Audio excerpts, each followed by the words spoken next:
Good afternoon. I guess the silence is deafening. I'm just watching the screen starting to fill up. So good afternoon, everyone. We'll give it a few minutes before we get into, as they say, the reason we're all here, which is to speak about the PhD program, give you a little bit of background, as well as offer an opportunity for you all to ask questions. I'll introduce my two colleagues who are on. Again, I'll give it another minute or two since it's only 4:30. At least I'm assuming, at least on the East Coast, it's 4:30. Is there anyone on that's beyond the East Coast, further away perhaps? I see a nodding. Okay, cool. So while we're waiting for the rest, because I think last I heard from Nell, we had about 20 or 25 people who had registered. It's not uncommon where fewer than half of them will show up, but as the director of the doctoral program, I'm always happy if I have one other person to talk to besides my esteemed colleague who's on here, Barbara Altrock. I don't know where she is on your screen, but Barbara is the administrative director. She is the go-to person, I can promise you that. Hi, everybody. and you'll be hearing a lot from Barbara, not only this afternoon, I'm sure, as she helps keep me on track, as well as my other esteemed colleague, Alice. Alice, a former, well, you're still a student. You're not a former student. You're a continuing student. So we will commence soon. Alice will be running our screen share. They don't trust me to speak and click the buttons at the same time. I have a rather shaky reputation here at the school. But Alice, if you want to open up to the opening slide, and then what we might do, I know I'd like to give everyone an opportunity to introduce themselves before we're through. But since I'm assuming we'll have others that will be joining in the next few moments, I thought if nothing else, I kind of get the program started. Just out of respect for those of you who have been able to log on as of now. So this is a presentation that I've done a few times, not nearly as much as Barbara, but it's to provide an opportunity to provide an overview of the PhD program here at the school, as well as an opportunity for you to ask questions about different parts of the program. So now next slide, and then we'll pause. Now, if you could let me know if we've when you think we've topped off with our students joining us, then I'll pause and we'll just do a quick go around introducing ourselves, if you don't mind. This is the agenda we've set up for today. I'll speak a little bit about the program, give you an overview of the curriculum that you would be signing up for. We'll discuss some of the research and the training teaching opportunities that are available during your tenure here as a student. Speak a bit about different types of funding that is available for PhD students, and then how to apply, which I'm sure Barbara could give you some tips on that, but we'll try to, as well as address some questions. Nell, do you see others joining? We're 5 minutes in, maybe okay, so why don't we stop the screen share if you don't mind? And then what I'd like to do is to try to make it a little bit orderly. Let me ask Tara to unmute yourself and just a quick why the school, or something short, say hello to everyone, and then I'll go through everyone I see on my screen. Absolutely. Hi, everyone. My name is Tara Hempel. I graduated from SUNY Albany with my MSW in 2007, and I've had many interactions with Barbara. So it's so nice to see you and meet you virtually and everyone else as well. Nice to meet everyone. Thank you. Great, thanks. Molly, you're next on my screen. Hi, I'm Molly, and I'm currently a first-year MSW student at SUNY Albany. So I'm interested in applying for the joint PhD MSW program next semester, and happy to be here with you guys. Great, thank you. Emmanuel, I see you next on my screen. Hello, everyone. Can you hear me? Yes. Okay, I'm Emmanuel. I'm connecting from Slovakia, and I already submitted my application, and I'm looking forward to joining you in summer. In fall 2023. Great, well, thank you. Kyla, you're next on my screen. Hi, everyone. I'm Kyla Schmidt. I'm super excited to be learning more about this program. I'm finishing my undergrad in human and community services at SUNY Empire State right now after 5 years off my undergrad. I have been, I'm the executive director of Mom Starts Here. So I've been working in the community and working, growing my career as well, and excited to be back in the academic world and really excited about this program. Great. Jana, I see you next on my screen. And if I mispronounce, please correct me. Yep, no problem. You were almost there. No problem. So my name is Jenna Umar. I am currently a school social worker in South Colony School District. I got my MSW from Howard University in 2014. And I'm also a clinical therapist at a local agency. So I'm very excited to learn a little bit about the program. Thank you for having us. Thank you. Next up, I see Portia. If you're there, you can unmute, introduce yourself. If not, I see Carly as well. I don't know if you can unmute yourself and introduce yourself. There we go. Hi, Kylie. Hi. Carly, yes. Hi, everyone. And I'm so sorry I'm not on camera. I actually got waylaid at my field placement today, so I'm joining from my car. So hi, everyone. I'm a current MSW second year student, a returning student, though. I actually have my master's in public health and have worked in the policy field, mental health policy field for 16 years, and have really enjoyed my experience so far, and I'm hoping to extend it a little bit more. okay, great. Well, welcome. KUA, I'm not sure.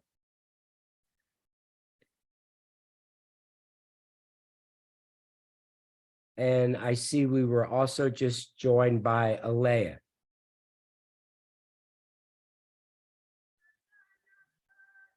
Well, good afternoon, Prof. Okay, good afternoon. Where are you calling from? Even though it is late at night here, I like to believe it's afternoon in your place there. Okay. I am calling from Nigeria. Okay. And I'd like to join your institution. I am a lecturer with the university here, the Federal University in Nigeria here, where I teach social work, particularly medical welcome. social work. Thank you so much.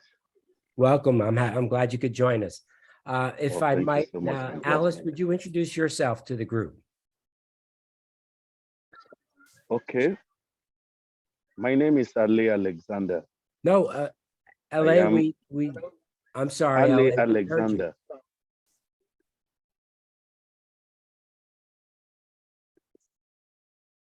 Okay. Hi, everyone. Sorry about that, Alice. No, it's okay. It's confusing. Zoom. Though it's wonderful that we can have people from everywhere. I really love it.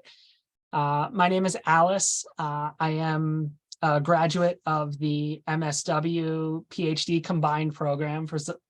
So for those of you who are currently in the MSW program or like Molly, looking to do the combined program, I can talk to you about that. I graduated from the MSW part in, when was that, Barb? 2021? I don't know, my diploma's behind me somewhere. I think so.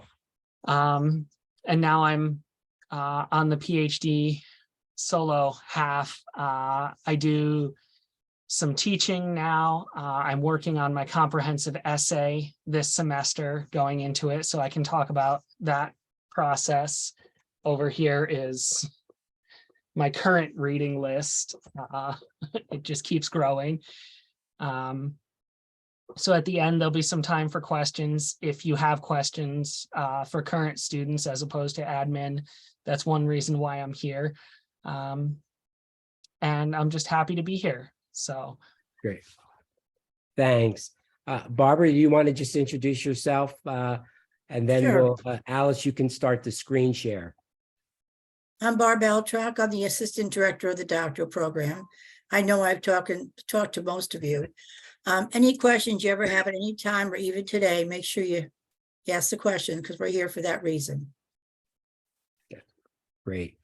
And Ale, I'm sorry I cut you off. We did hear that you're from Nigeria, and we're welcome you to the program.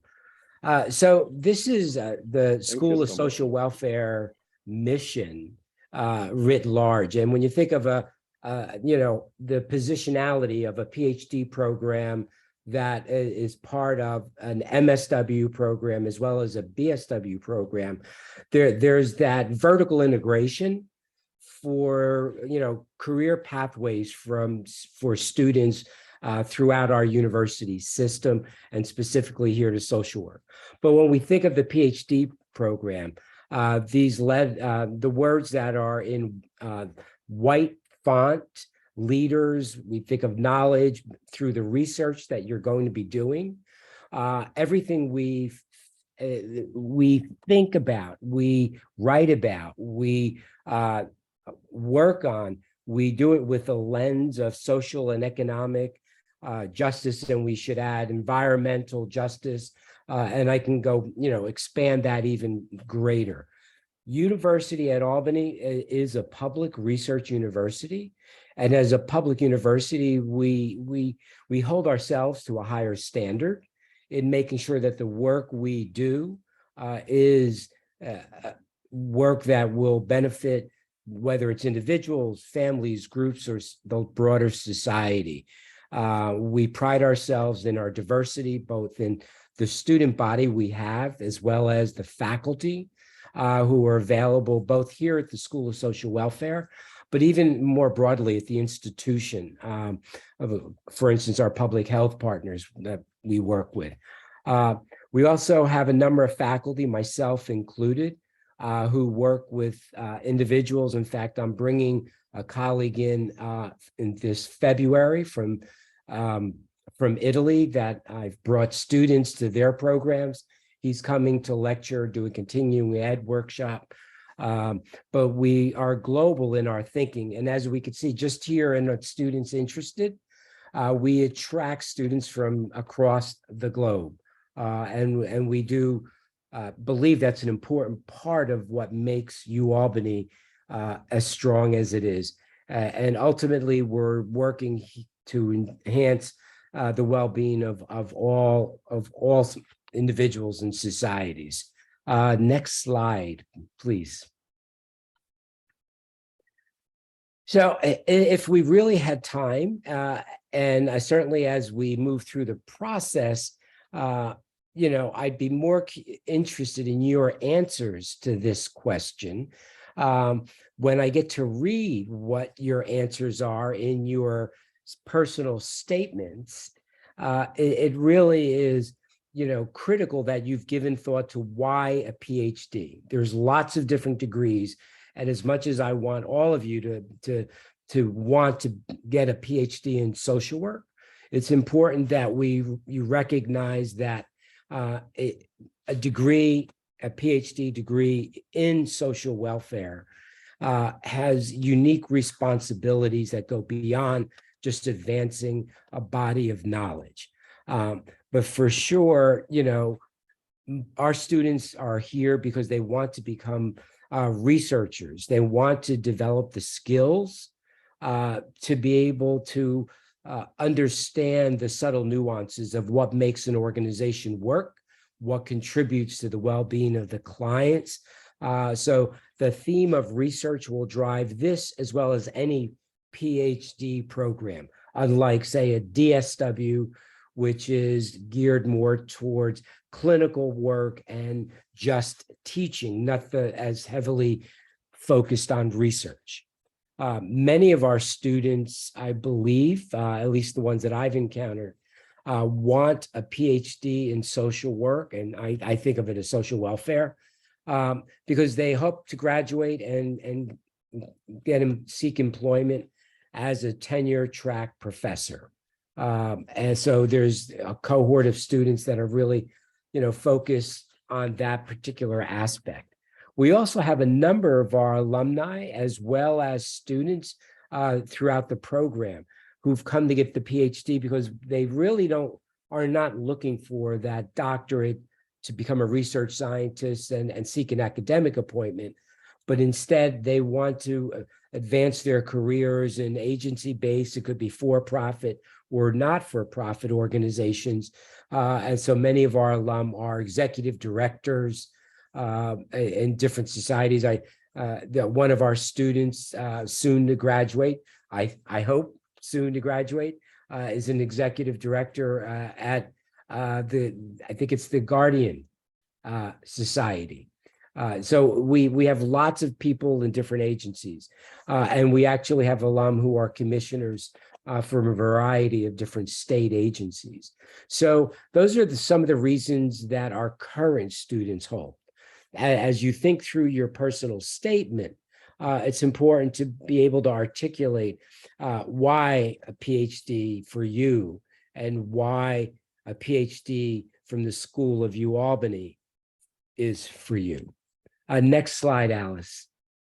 And I know I talk fast. One of my students is on here, and they're probably trained to my cadence.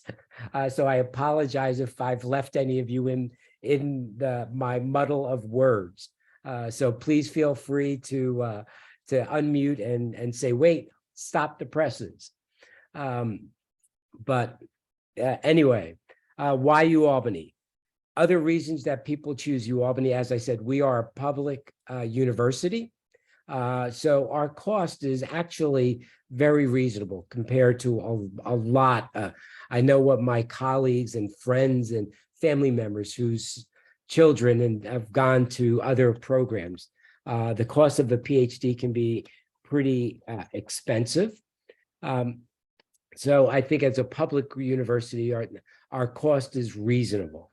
Our faculty, of course, I'm biased. I've been to 2 other universities. I taught at the University in Maryland, School of Social Welfare, for a number of years before I went to Hunter College in the Silberman School of Social Work, where I taught for 11 years. And when I was given the opportunity and invited to UAlbany, first as a visiting scholar, and then to apply and take a full professor's line, I jumped at the opportunity because of the faculty that are here. Location. Well, I'm a New York City guy, so location would not be my first drawing card. I'd have to be honest. But in fact, when I think of getting a PhD in the state capital, in Maryland, I was close to Annapolis, but here I am in the state capital. So you'll find research opportunities, things like that. The other thing that I think is really unique about UAlbany is, while I tend to think more, inner city and the capital region, you only have to go 25 miles in any direction, and you encounter much more rural territories. We have our indigenous populations and territories throughout New York State. So the opportunities and the diversity of not only student, faculty, but populations that are available in this geographic region. We are a Research One university. That is, what in academic circles, that's the gold standard for universities that aspire to build their reputation. Universities strive to become a Research One university. We have been a Research One university for quite some time. And we are really excited at UAlbany because we are bringing back to our family. It had left, we had a temporary separation from our nanoscience college, which became its own little sub-college. Nanoscience is now part of the UAlbany University system. It's part of our college. So biomedical research, nanoscience that's going on there is phenomenal. And our affiliations with state agencies, county agencies, city agencies. Here at social welfare alone, we have close to 200 different agencies that we are working with or have worked with at different points in times. And you can magnify that by the number of agencies that we have doctoral students, of which we have more than 50 at different stages of their program, working throughout the greater Capital District region. So our affiliations are outstanding as well. So if it sounds like I'm selling UAlbany, I am. Next slide, Alice, please. So here's what you really came to hear. I will try to slow the pace down a bit now. When admitted to the program, you have your required coursework, of which there's 36 credits that you will be taking over the first 2 years, 4 semesters worth of courses. I'm not going to get into the weeds with all the different courses. We'll save that for another day. But once you go through and complete your 36 hours, you then become eligible to complete your essay, and then you have your dissertation. And when I don't think of dissertation hours, I think of dissertation years, because that's what a dissertation could entail. I'm sure Alice can share some of the joy of working through to get to the dissertation state. Right now, our per credit charge for in-state students is $471, and our out-of-state is $963, which again is still considered quite a bargain in the U.S. At this point. While we have about 50 plus students in the PhD program, we typically only admit somewhere between, I'll say, 8 to 10 students an academic year. Many years we will do 6 or 7 students. But so it is an extremely competitive process. I will say last year we received over 40 applications, or close to 50 applications, of which only 35 or so made the first cut. And from those 35, we selected 7 students. So it is a competitive process. I don't want to scare you away, but again, it's part of what you need to know when you're applying to our program. For those students, and again, this is something that I'll give a little more information in a coming slide, who are, oh yes, Kyla. I just wanted to ask about the first cut. Is that something that happens internally, or is that like a part of the application process? Are you notified that, like, I just wanted clarification on that. A great question. No. Once all your application is complete, it gets it is reviewed. So the first cut means we'll go through and because we do end up with applications that in reading the personal goal statement, in looking at the CV, the background, that just does not appear to be a good fit for social welfare. And in fairness to those individuals, rather having them wait until you get, till April to be notified whether or not you've been accepted, we will call some of them out. But it just depends from year to year in the types of applications we get. So I hope that answers the question. It does. Thank you.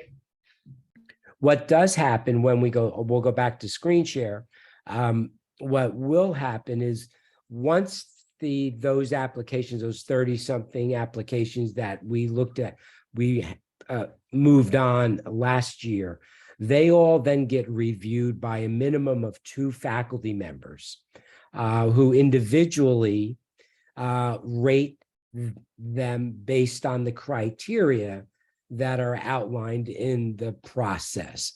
We're reviewing not only background, but areas of interest. We're reviewing your CVs, your letters of reference, your personal statement, what we call a goal statement, is very critical. From those students that we would like to make an offer to join the UAlbany, there are those that would be given an offer with funding. Excuse me, I have to drink a little bit of water here. While there is no guarantee, and in the application process, it asks if you are requesting funding, but there is no guarantee. When the decisions are made and by the university in terms of the number of positions that they will make available, we will, as we're reviewing the applications, identify our top candidates and then other candidates that we would very much like to see, but maybe cannot make an offer with funding. But those who do get funded by this system, and then there'll be a slide that explains what that is, they also, in addition to their coursework, have 20 hours of graduate assistantship working on working with a faculty member to develop research projects, write articles, lots of different, what we call research-related activities. And those students actually get a tuition waiver and an annual stipend to the program. And again, I'll go into those details in a bit. We have three main tracks. We have our full-time students that are coming solely for the PhD program. We also have students that want to join the PhD program on a part-time basis.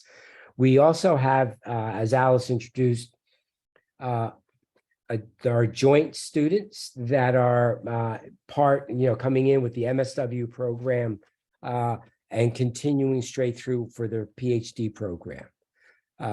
Students applying to the joint program are reviewed by the PhD program as well as by the MSW program. Next slide, please. So here's an overview. I'll just let you read them rather than me reading. I'll try to save my voice a little bit here.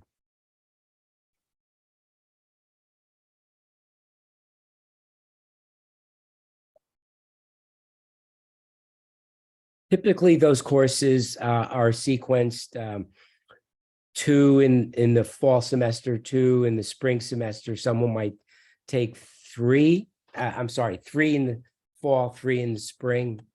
You need to maintain 9 credits, and correct me, Barbara, if I'm wrong, but a minimum of 9 credits, and especially if you are funded. There are multiple statistic courses that are required. And then we have additional courses We just launched it this year for the first time, social work teaching and pedagogy. And that's a course that focuses on the skill and art of teaching. We have another course that was just launched a year or 2 years ago, preparation for scholarly writing. Writing changes from a bachelor level program to a master's level program. Now the PhD level program, where you're writing not only complex scholarly papers, but you're also writing research papers. You're hoping to write articles. So we have this course that really helps cultivate your writing skills. And then we have a 3-credit qualitative course that was also added to our curriculum. I'm not sure if that's the bottom of the slide. We have an advanced research course and an additional data analysis course, one of which you will have the option to take outside our department. And then there are other additional courses you could take to achieve your 36 credits. Barbara, did I cover that correctly? I just want to make sure. Yes, you did. And they really only have one course that they're going to be able to take that's not required. Oh, right, because of the added courses. Right. Yes. So you will have one 3-credit elective that you could take, and usually you could take that in different departments throughout the university. We do have students that sit in some of our courses from public health, and some of our students sit, for instance, in public health courses. Next slide, please. So as if you haven't had enough fun going through all of the coursework and writing multiple papers for multiple courses, and figuring out how to do your statistics and using data management software programs, statistical software programs. When you've completed all of that successfully, you become eligible to take your comprehensive essay.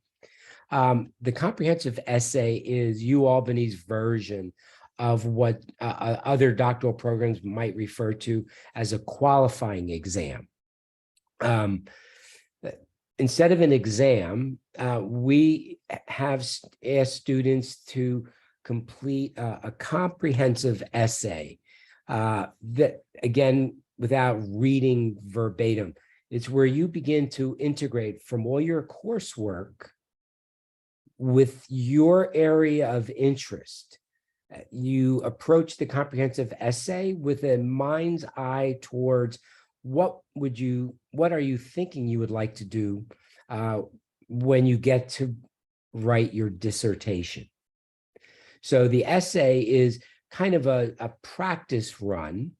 This slide says 30 to 40 pages. I've seen them longer. I've not seen anything shorter, but for sure I've seen things a bit longer. And the essay is done under the supervision, and I'll use that word for right now, of 2 faculty members.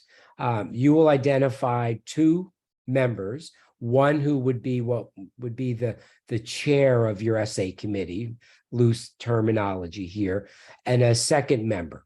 And those 2 faculty members will first read what we call a concept paper.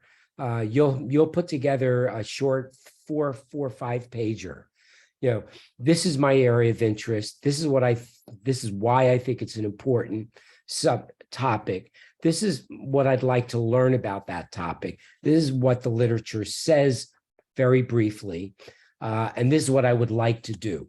It's kind of your wish list, again, trying to project ahead. After your 2 faculty members read that concept paper, they will either approve it as is or might ask you to make some minor modifications. And once they approve your concept paper, you then have, it's 15 weeks to write your comprehensive essay, independent, without any guidance, oversight feedback, input, suggestions, smiley faces from faculty members. You are on your own. This is it. This is your trial run for your dissertation. You write this comprehensive essay in your area. And again, all will be outlined very clearly for you what is entailed. Your two faculty members, I think, have 6 weeks or 8 weeks, I always get it mixed up, to read your essay. And you have, I think it's six different dimensions that you have to achieve an 80% or better scoring. And if you achieve that, you have passed your essay and you now become a candidate in the PhD program at the UAlbany School of Social Welfare. Some students might not achieve that 80% threshold. They do get an opportunity to address whatever deficiencies might have been identified by their faculty members. At that point in time, you then say, well, think positive, you've passed your essay. You then are now moving to the dissertation phase. At that point, you make the decision whether or not the two faculty members that were on your essay committee, you all work together well. You would like them to become part of your dissertation committee. But at that point, you would begin to put your committee together for a dissertation. At UAlbany, minimum number is 3 on a dissertation committee. Some students will elect to have 4. That fourth is an option. 2 of the members must be from the School of Social Welfare, and 1 can be what we call an outside member. Once you begin the work on the dissertation, again, once you get to the dissertation phase, you can work more in collaboration with your dissertation chair. You're working 99% of the time independently, but you will be able to reach out, get feedback. I chair a couple dissertations. I get drafts, and we go back and forth. And in fact, I just approved one from my student to send it to her committee. So that proposal is now sent to the entire committee. They review it. Once they approve it, they then will schedule a date to have your dissertation proposal defense. And then if that goes well, you then will complete your dissertation, and eventually, could be months, it could be another year, finish the work you said you were going to do in the proposal. What do are you doing data analysis? Are you interviewing people, whatever it is? And then you would finish that, write the conclusions, and your dissertation is done. What's unique about the dissertation, it advances knowledge. So your role as a doctoral student is basically to identify where is there a gap in what we know about a particular topic, and how will you fill that gap through your dissertation research. Whew. Next slide.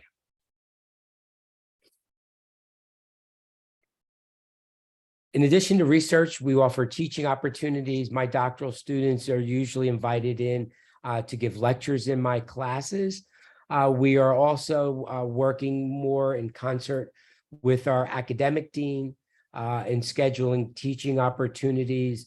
Many of our students, I believe Alice has as well, have had an opportunity to teach a course, if not at the School of Social Welfare, at other programs. I know my doc student is teaching a research class this spring at another university in a bachelor's program.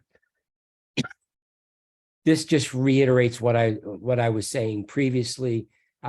We try to support your area of research while you're also learning and working with some of us on our areas of research. So it's a collaborative relationship you establish with your supervisor, your mentor.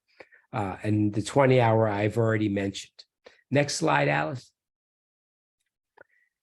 So here's where, for those that we do have the ability to make an offer for an acceptance with funding, you would be earning a $19,380 annual stipend that's distributed over the 2 semesters, fall and spring semester.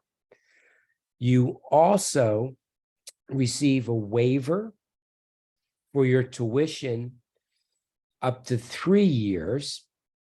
And I'm sorry, the stipend is also for 3 years. I want to make sure that's clear. $19,380, although it might go up each year just a little, for 3 years, as well as tuition waiver. For some, there is a 4th year of funding available. But again, that's if you've already now advanced to candidacy by the end of your 3rd year. That's an incentive to keep our students on track. In addition to that funding, because we can't always offer every student we would like to bring to the program, we have what I call funding that's made available by other faculty members who have research grants of their own. So for instance, I have a grant from the New York State Health Foundation. We're doing de-escalation work with police reform. Okay. I have a doctoral student who is being partially funded through that grant. I have a new student who's also going to be going on to that grant in February. Dr. Hardiman funds another student through his veterans funded grant. So that funding, again, while not guaranteed, when we have candidates that we can't offer the $19,000 stipend to, we do try to reach out to our colleagues on faculty to see what grants they have. We have significant child welfare training grants at our university, School of Social Welfare. And each year they usually also fund a student through their funding. So we try to make money available even beyond the graduate assistantships, which is coming through the New York State. Next slide.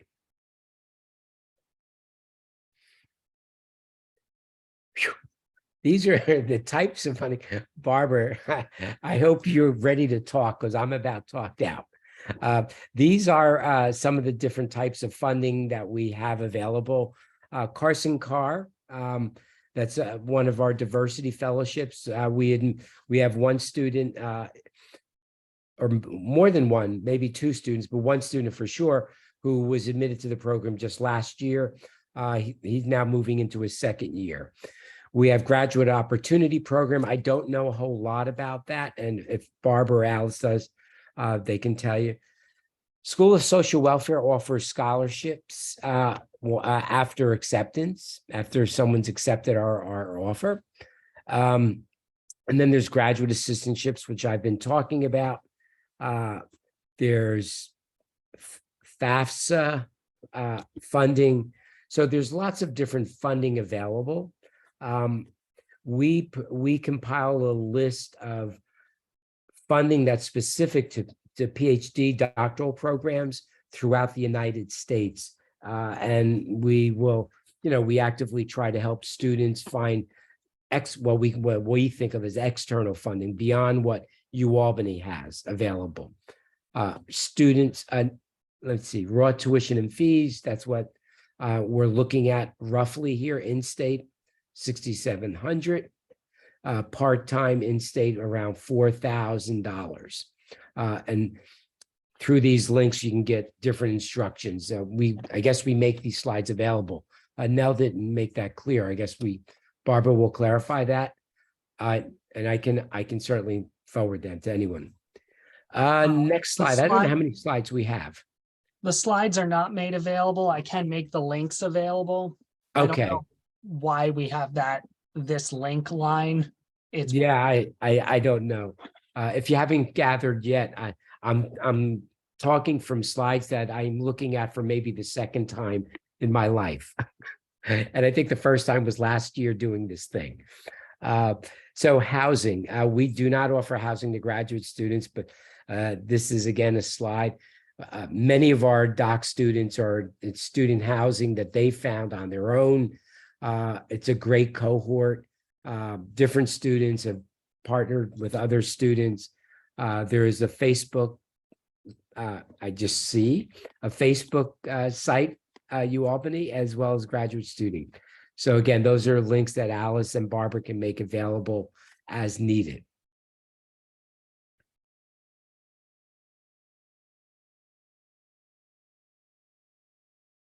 Oh, there you go. You can see what they look like. The Facebook group, you have to request to join after you're accepted. It's not that hard. It's just one of those, we don't keep it open to everyone so that we ensure it only goes to UAlbany students. But there's some really good options. And then this one is just a little guide for people who don't know the Albany area, if you're coming from maybe another country, as many of our PhD students are. So you know what the neighborhoods are and what the walkability is. It's a guide to Albany and downtown Albany about the different districts and where things are, which is helpful. This is one thing where, having lived in New York City, I'm just going to make an interjection here, and Albany as well. I will say that being in downtown Albany really gives us a big advantage for housing. There is so much student housing in walkable distance from the downtown campus as opposed to the uptown campus. That's a huge advantage here. So I will interject that. You just made an important point, because I did not mention that we are located at the downtown campus. I think many of you probably already know that, but we are not at the uptown campus, which you'll be forever grateful for when you have to go to the uptown campus. Although it is fun to go, I like to go to a football game or basketball game now and then, but you could usually find a place not only to live, but a place to park at the downtown campus. So thanks for opening those links. I don't know if there was any need to go back a slide and open any of those links, Alice. You might know better than I. I can give you a quick link at the tuition. This is for graduate students. There's a guide on assistantships, which again, not as important until after you're accepted. I will tell you, focus on your application before you focus on assistantships. Something Carmen talked about, but there are assistantships available outside of the School of Social Welfare as well. There's a list here on the Made UAlbany page. If you do not get an assistantship within the department, you can apply to other departments as well. That is an alternative. And those are some of the ones that are listed on the main page as well. Thanks, Alice. Okay, so next slide. So the application itself, I think we're almost towards the end of the slides, hopefully. And then we could really open this up and get some, two more. Thank you. Transcripts. I will save you the wrath of Barbara.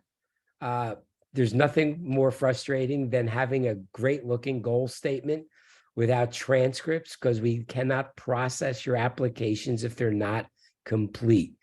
Transcripts, if you haven't worked on them already, you definitely need to get them in process. I see Kyla hand, yes.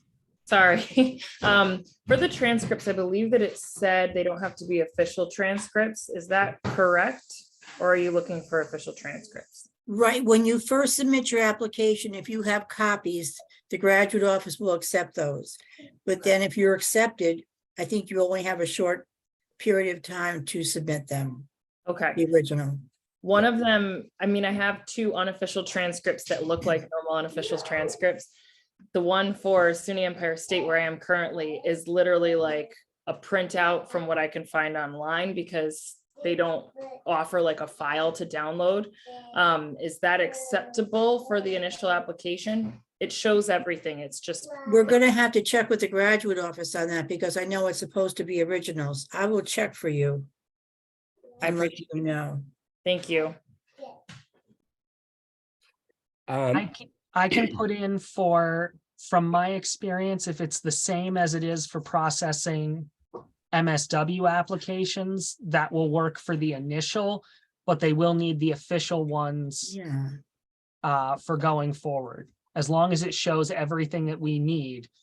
So I'll put in those requests now then, just in case. And I mean, it shows everything that you need. It's just like, you know, when you print screen, right, on a website, Right. it was like, it's like that. And the other ones are like, they look like a normal transcript. It's just not an official transcript. But they do want the official transcripts as soon as you're accepted. That makes sense. Yeah. Okay, great. That's what I had to do for my HVCC ones, because I didn't have access to my account anymore, because it was like 20 years ago. So I had to do an old. Yes. Awesome. Okay. I'll request them now. Thank you. Yeah, and Kyla, I would say that's the best advice is if you're going to apply, you should absolutely request that type of documentation now, because bureaucracies, as we know, are not the easiest to navigate.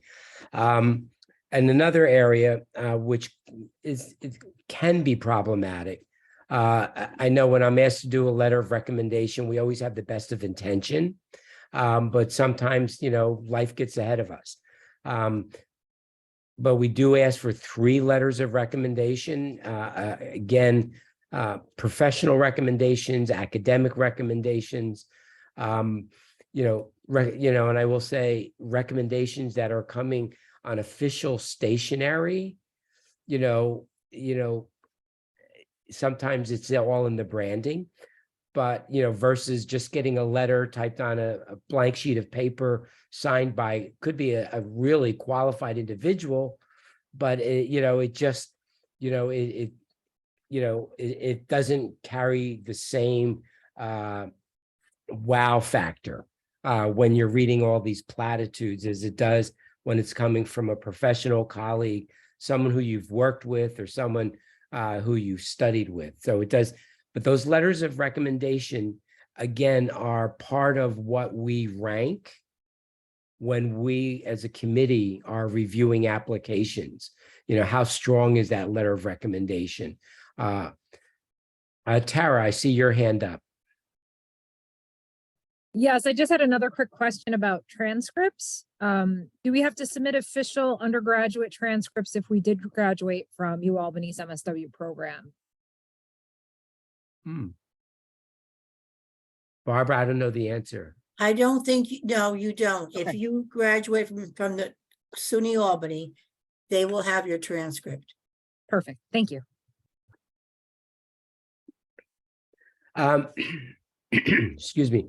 And I don't know, I only see a few, and if maybe when you raise your hand, it'll pop to the front and I'll be notified. But if your hand's been up and I haven't said so, please speak up. Your resume, your CV, again, that should be as comprehensive, summarizing not only your educational background, your work experiences. Again, it's certainly not a requirement, but having personal life experience, having worked in the field goes a long way in informing how you think, how you'll think about what we call the social problem that you might want to be focusing on. So, put down your experiences that are, that you have. But as a CV, a resume that's going to be really helpful. Again, in helping orient us, the readers, as to, who you are. The biggie, as Alice already mentioned, and I'm sure there might be some question about it, is your personal statement. I don't know. In fact, Alice, maybe, do you want to say something about it, since I know what I look for when I'm reading, but you've gone through this. About the personal statements? Yeah. Oh, it's been a while, and I've written so many of them.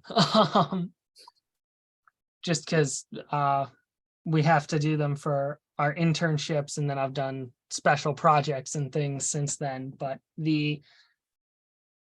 it's a tough line to draw between being yourself and being professional, but find that line and don't lose your voice, because that's who you're going to be when you're here.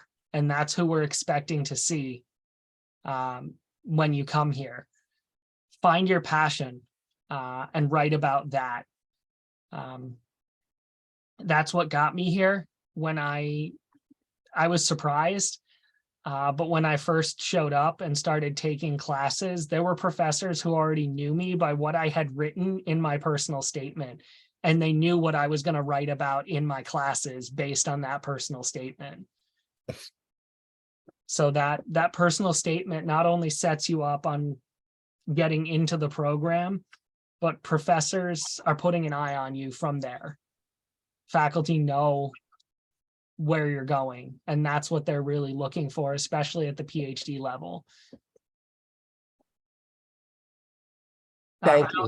I do want to take a note. I don't know if this is something that has changed just from the MSW level, that and from what it looks like, that we do need transcripts from all of the schools that you've attended per the graduate school.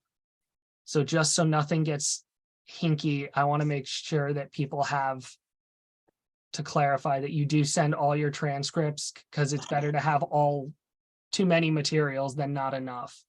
You would think that the UAlbany transcripts would come automatically, but they don't at the MSW level. So when people apply from the BSW to the MSW program, it's not automatic. And that has to do with FERPA laws and everything, that we can't just go in and look at it without the student telling us that they can, because the graduate school is a separate school from.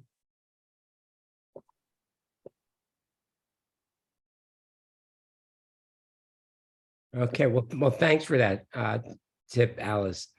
The thing I would say, again, we use, I think, on the slate system that we look at, they refer to it as the goal statement, but your personal statement really does have to reflect who you are as an individual. How did you get to be at a point where you're thinking about coming to a PhD program? Again, we don't need all the detail, but if your story, is part of why you ended up where you're at now, it's being able to present it in a clear, articulate, professional way is important. We want to know why. Why are you pursuing a PhD? Why are you willing to put yourself through this torture for a minimum 4 years or more? And what do you hope to achieve? So, it's important to articulate your goals. I want to get this degree because I would like to do X, Y, or Z. Some of you, I know many times I've read personal statements where they've identified faculty who share a common interest that they would like to work with, things like that. So it's important that you take your time with it. Because in part, it's one way we're also looking at the quality of the writing, and that's That's different than looking for the quality of the story, but how the story is being told is an indication, because one of the struggles some students will experience, and I see that from the BSW to the MSW, and then from the MSW to the PhD, is being able to achieve what Alice just mentioned, that professional style of writing, without losing your voice, without dampening your passion. So it's a tightrope to write, to do that. But again, I take your time and really give it thought. Of course, as a public university, oh, go ahead, Alice. I see you're unmuted. You just reminded me of 2 quick pointers on that. As a student, 2 quick pointers for success. Start early, because we're really 2 weeks out from it. So if you haven't started yet, I recommend getting on it so that you can write it and look over it, not immediately again. You want to get fresh eyes on it so you can make sure that you're saying what you think you're saying. And 2, follow the instructions. It sounds silly, but so many people, if we say 3 to 5 pages, that's what we mean. If you go to 6 or 7 pages, it's silly maybe, but it's not going to look great going into a PhD program if you can't follow that one instruction. Yes. Hear ye, hear ye. I totally agree. Those are the little things that do make a big difference.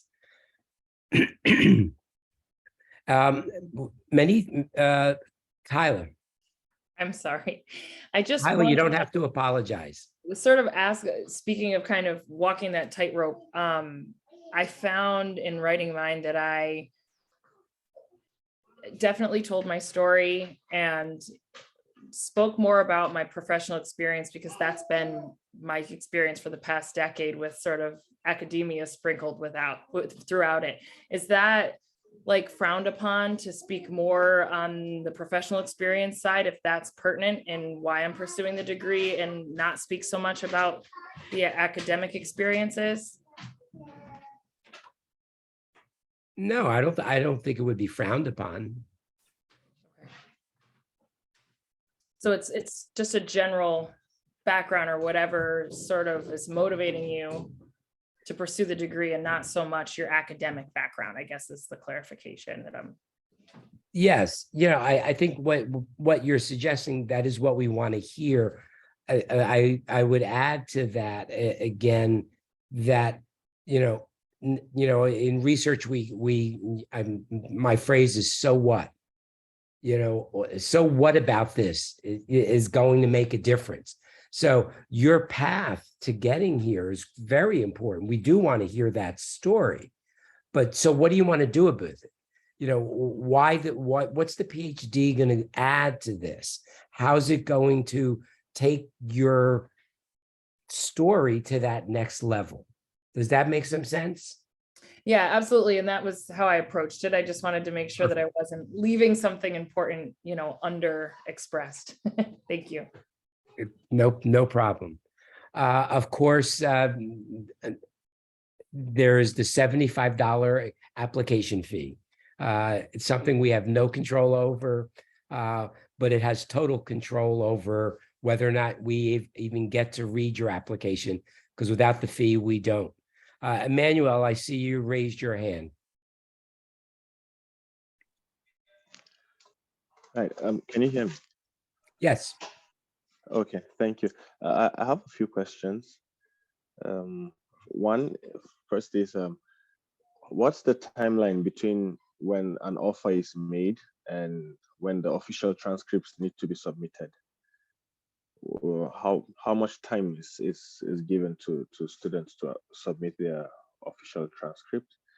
The other question is, well, you've made it clear that you don't involve so much with offering accommodations to students when they're coming in, but I'd like to ask, what provision is made for international students, because it's like a huge transition from one country to another. And is there any provision made to help us adjust? Okay. When we come around. Yeah. Okay. So I'll answer the second question, and then Barbara, I don't know. Again, I don't know, deadlines, so I would not want to give bad information.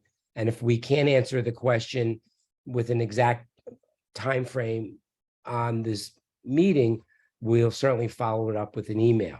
But we have our international students office, which is very supportive of our international students. They assist in a lot of different areas. So while I've not had to access their services, we have a number of students from South Asia, from Europe, from Africa, South America. So, our office is always available. But the specific service, what I would suggest, Emmanuel, is that when you go to the UAlbany website and you look under their tab, they might be able to give you a more clear information about what is available. And I see Alice just put the link in the chat box to that website. Correct, Alice? Thank you. So now, as far as what's the time frame from when you get accepted to being required to have the official transcripts in, Barbara, do you have an? Well, I know as far as when we give you an offer, you have until April 15th to accept the offer. If you don't accept by April 15th, then, we could give the assistantship to someone else. And usually the committee meets like the middle of February. So we would be notifying you within a week after that, whether or not you were accepted. So then you would have time, you'd have until April 15th to notify us. Is that what you were asking? How much time you have to respond to us when we give you the offer? How much time do I have to submit do I have to inform my undergraduate and graduate Oh, the university transcripts. to submit my The official transcripts, they'll want the transcripts within a week or so of acceptance. So as Alice said, try to get those transcripts in now. Okay. Thank you, Barbara. Thank you. Do we have another slide? Or are we at the end? There's one more and then just the help desk email. Before we go on, I want to highlight the deadline again, just because it's glossed over. January 31st at 11:59. Again, we have no control over this. It's a computerized automated system. It will close. You can be in the middle of hitting submit. If you have not finished at 11:59, it will close and it is done. We can't reopen it. We can't override that. It is done. Earlier is better. The number of frantic emails I have received at 12:01 a.m. is depressing. So there's some additional information. Again, I dropped the ISSS link there. I also want to add in here, it's not on here, but for our accepted students, again, being a major public university, while we are on the downtown campus, you do have access to all of the uptown campus resources, which being a major public university are huge. As a student, things like the counseling and psychological services, we have access to public transportation, the bus system. As a student, we get free public transportation up here. We have Purple Pantry, which is a food pantry that is free for students. We have a clothing pantry that is free for students.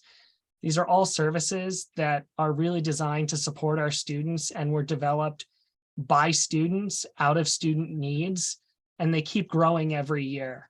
So as social workers in a social work program, I just want to say, if you're accepted, if you have a need that's not being met, let us know. And the professors and resources are so helpful, but we can't help with something that we don't know about. There's even an emergency fund for students who are facing evictions that's been developed, especially during the pandemic. We've just been adapting new and more resources. So let us know what's going on and we'll try and help where we can. This huge note, I love GREs, no longer required for you all. I did them, you don't. You're welcome.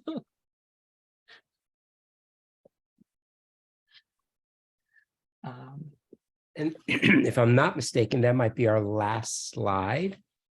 There's just this last one, and yes, that is me that keeps popping up in these slides. Oh, why do I keep volunteering for all these photo shoots? Eventually I'll stop.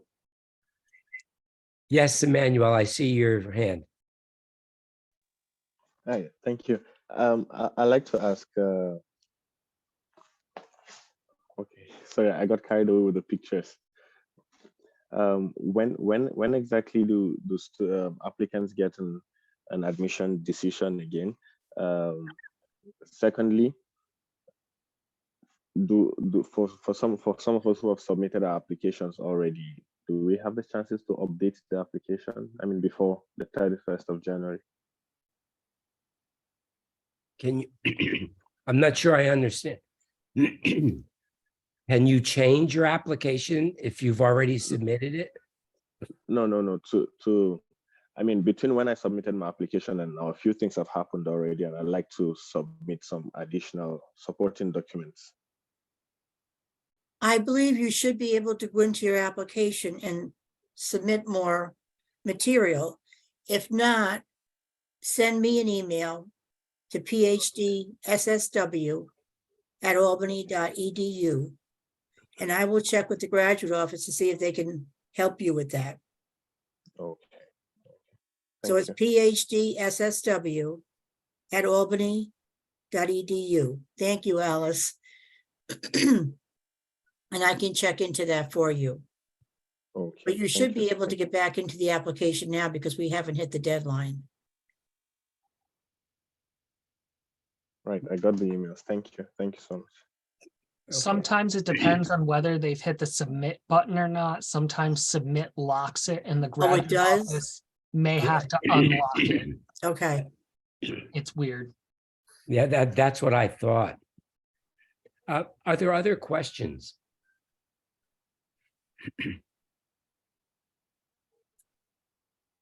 I'm looking at a bunch of boxes.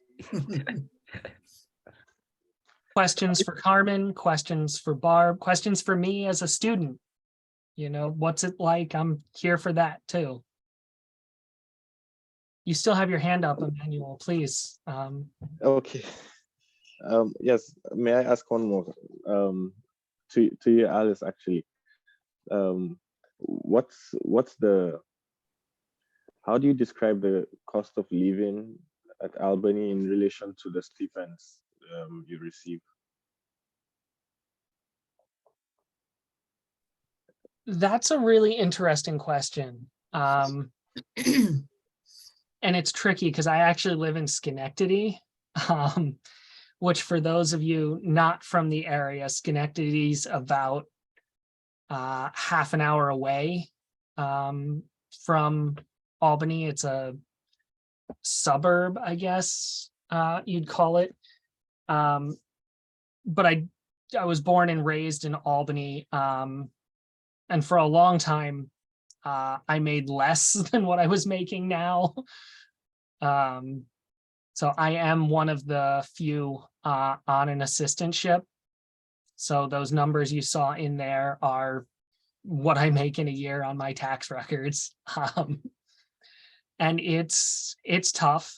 There's some budgeting, there's some sacrifices that are made, but it's the choice I made. I left a career. I was working for the county. I worked for Albany County Child Protective Services before I came into the program. And that was a choice I made to further my career and go where I wanted to go in the long run. I knew what I would be doing, but it's not unmanageable. There are many of us who do it, and there are many who make much bigger sacrifices. There are students with children and other financial commitments that I don't know how they do it. Yeah, I would but they think one of the things I've seen, not only here, but in other programs as well, especially for international students, is while there's a guarantee of 3 years of funding and maybe an option for a fourth, and that's a very big maybe, a doctoral program is not going to be done in 3 years. So the financial concerns, Emmanuel, and any of you have are very real. We understand that. And it's horrible when a student reaches that point where they are in the, trying to get their dissertation off the ground and they're struggling financially. So that's why the decision to come to a doctoral program, it has to be something you really give some thought to. Our students, and the university is good in helping students find part-time employment when they're not on assistantships and things like that. But it's a financial commitment. My doctoral student right now from China has not been home since 2018 or 2019, and has really, had to hustle to find a teaching job at a junior college, some work somewhere else, because her assistantship ended. She can't go back. She hasn't finished the dissertation. Now, again, it's unique because it's a student from China, and travel that's been restricted. But I think as an international student, you have every right to be concerned about the financial picture and how that works. Again, we do everything we can. We try to, when we have grants of our own, we try to, make whatever assistantships are covered in the grant available to students who are coming off of a graduate assistant stipend to help them survive. But, again, there's never any guarantee. N put in a question in the box, Barbara. I don't know if you could answer it, or you, Alice, and it's in the chat. What question was that? Was that about the, Where in the financial affidavit do they sign? I don't understand. We need explain the paper more, please. that would have to be a question for the graduate office. And if you don't know how to get in touch with them, again, get in touch with me and I will work with the graduate office to get that answer for you. And I see another question. Are people on the call going to have access to the recording? The meeting is being recorded and it should be posted. I don't manage that, but I know that the others are posted somewhere. So it will be posted for those who are not able to attend, but if you would like to review it, yes. For clarification, is the financial affidavit, is that in relation to international students? Yes, yes. So you could also contact ISS as well at the link that I posted above, because they have dedicated financial office for international students that might be more equipped than the graduate office to handle that if that's specific to international students. And I would encourage international students to be in touch with the International Student Services Office, because again, they have so much more experience in navigating a very fluid system. Kyle, I see you have your hand up as well. I just wanted to ask about tuition for the dissertation portion, because you cover the tuition for the credit-based portion, but how does it work once you're on to the dissertation? Barbara, you want to answer that? You're only, when you're in the dissertation phase, you take, it's the district, I can't even talk anymore, I'm tongue-tied. The dissertation credit. That's a 1 credit, correct? Yes. I just want to, I was Yes, holding up my 1 finger, it wasn't on the screen there. So you're at that point, then it's just the 1 credit. And I think we were showing it for an in-state person. It's for around a little less than $500 for the credit. 471, I think it is. 471. So the expense over the years that you mentioned before was more the cost of living expense to continue to be a student. Was that the idea?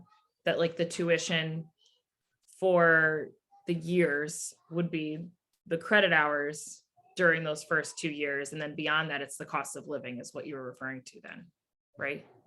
We give tuition for the first 3 years that you're receiving your stipend. And then if you're in candidacy, you will get tuition for one more year. Okay, I wasn't thinking about the stipend. I was thinking without the stipend, tuition wise, what would be expected is those 2 years, right? Well, no, we give you tuition for 3 years. Well, I don't mean give, I mean pay. Yeah. I don't, because I work full time, so I wouldn't be getting any. Oh, I so wouldn't- would you be going part-time to the program?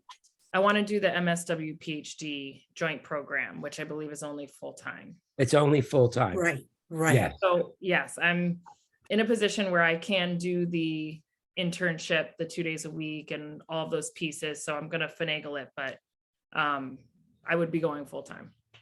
Right. Okay, all I right. understand your question. So yes, you have the for your 36 credits, your tuition is, it goes from your MSW, then eventually to the PhD program.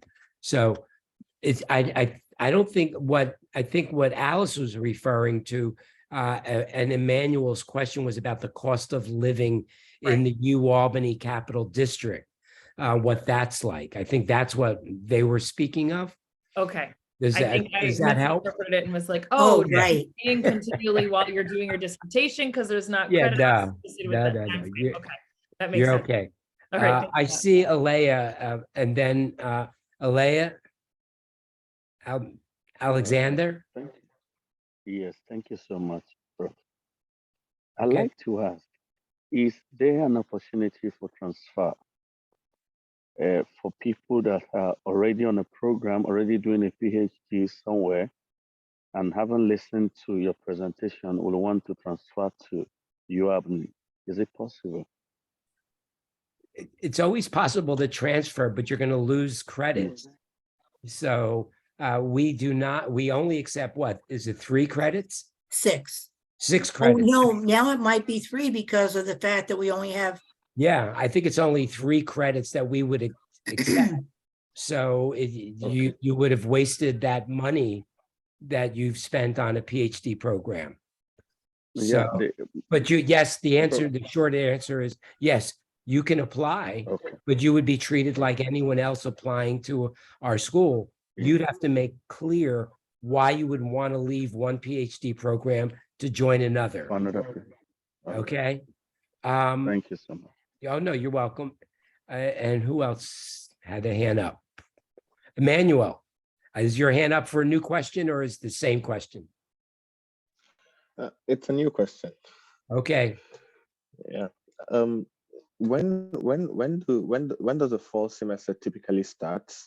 And if it starts perhaps in September, is there an opportunity for? Okay. It doesn't. It starts in August. Okay. Are there possibilities to resume? Should one be accepted? Are there possibilities to resume a little earlier than August?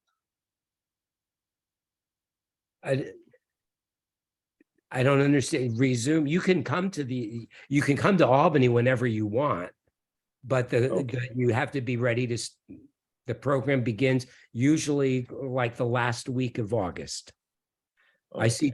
I see Tara, you have your hand up. We have a few minutes left. I want to make sure we get all the questions. Just very quickly, I just partially heard, and I apologize. Transferring in credits, was it changed from 6 to 3? Did I hear that correctly? We believe so because of Okay. the added course we have, but that's something we'd have, Barbara, will you confirm that? We only have one elective now that we have all our additional courses, the new courses. So there's only one elective. So unless there was a course that Carmen wanted to say that one of the courses that you took could substitute, you know what I'm saying, for one of those Yes. courses. But That's we okay. really don't I want to get into understand. that. It's a complicated answer, but I think we're all on the same Yeah. page. So I'm all Yeah. set. I appreciate that. Thank you. Okay. Yeah. I mean, I've been asked in the past to look at a particular syllabi that a student took at another program to see if it was an equivalent to say To one one of, of our usually that courses. occurs in a research or a policy class, something like that. But yes, I understand. Thank you. I appreciate it. last call. I see it's almost 6 o'clock and I have no voice left.